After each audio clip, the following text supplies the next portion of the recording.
Willow Creek was the kind of dusty, western town where news traveled faster than horse hooves on hard ground, especially news about kindness, because it had become so rare. In this town lived Clara Dawson, a quiet young woman who worked at the local clinic for almost nothing, surviving on odd sewing jobs and whatever little food she could grow in her backyard garden. She didn't have much, but her heart overflowed with something far more valuable than wealth: compassion. Every morning before sunrise, Clara walked a long dirt path leading to the outskirts of town, where the elderly parents of the wealthiest man in the region lived, the parents of the mysterious and rarely seen millionaire cowboy, Weston Hale.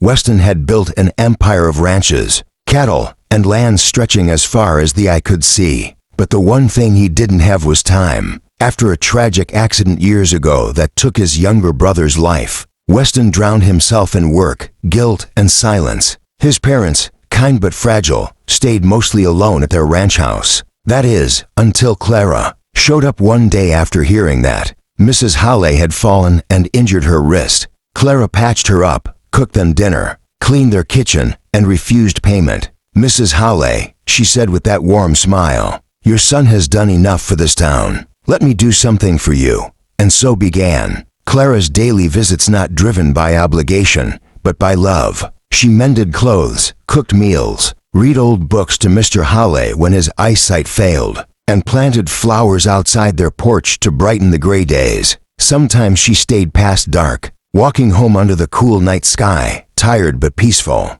The town folks whispered, some praised her kindness, others wondered about her motives. "No one does all that for free," they muttered. But Clara did. One afternoon, as she was helping Mrs. Hale knead dough, a deep voice came from the doorway. "You must be Clara." She turned to see him, the Weston Hale, tall, sun-browned, dressed in a dusty leather coat, his hat casting a shadow over a face chiseled by years of hard work and quiet suffering. Clara, flustered but steady, nodded. "Your parents needed a hand," she said simply. "So I offered mine." Weston studied her with a softness she didn't expect. "They talk about you in town," he said. "They say you've got a heart bigger than this whole ranch."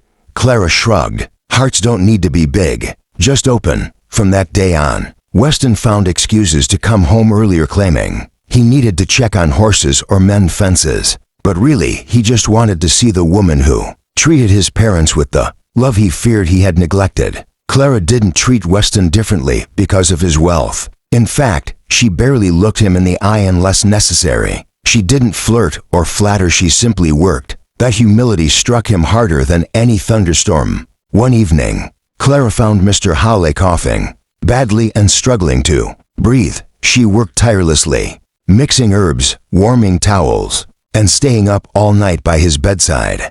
Weston returned at dawn to see her slumped in a chair, exhausted but still holding Mr. Hale's hand.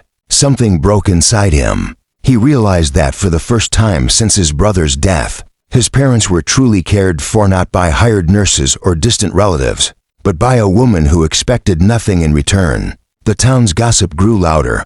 Why was Clara always with the Hales? Why did the rich cowboy suddenly spend time around a poor clinic worker? But Clara ignored the rumors, and Weston did too, because something deep was forming, something powerful, something the town wasn't ready for, something that would soon shake the ground beneath them all. The day everything changed started with a storm, thick, rolling clouds swallowing the sky, lightning crackling across the plains. Clara had stayed overnight again, caring for Mrs. Hale, who had grown weak from fever. Weston paced the living room like a restless animal, his mind torn between fear and gratitude. When he returned, he found Clara asleep sitting against the couch, Mrs. Hale resting peacefully beside her. "You saved her," he whispered, awed. "You saved them both." Clara woke abruptly, embarrassed. Anyone would have done the same. Weston shook his head with fire in his eyes. "No, no one did. No one ever cared the way you do." News traveled fast when Weston rode into town a few days later with Clara seated beside him on his horse.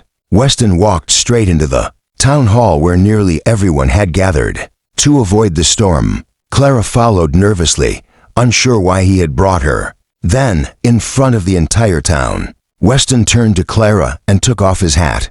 a gesture more respectful than any bow.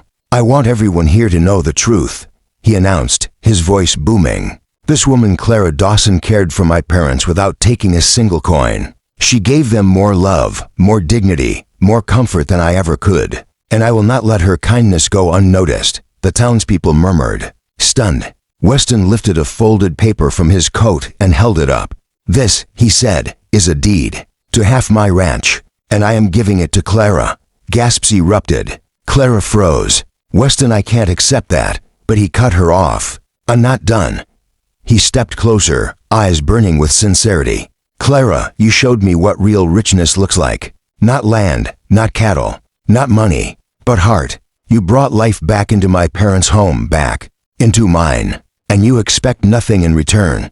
He paused, breathing deeply. "I want to stand beside someone like that. And if you'll allow it, I want you at my side, as my partner, in everything." The town erupted, some in disbelief, some in joy, a few in jealousy. Mrs. Hale, leaning weakly against the doorway, whispering, "You deserve every bit of this." Clara, overwhelmed, shook her head as tears spilled. "Weston, I never wanted anything. I know. That's exactly why I'm giving you everything." The town had seen wealth before. They'd seen generosity before. But they had never seen a millionaire cowboy offer half his empire to a poor woman, out of pure gratitude. And they would never forget it. Later that night, as they sat on the porch of the Hale ranch, watching the sunset stretch across the golden fields, Weston placed his hand over hers. "Clara," he said softly, "I don't want this to be charity. I want it to be a beginning." For the first time in a long, lonely life, Clara felt chosen, not out of pity, not out of need, but out of love. And for Weston, a man who once believed his heart had died with his brother, she breathed life back into places he thought were gone forever. If this story touched your heart, inspired you, or reminded you of the power of humanity, your support means everything, and together, we'll keep these stories alive.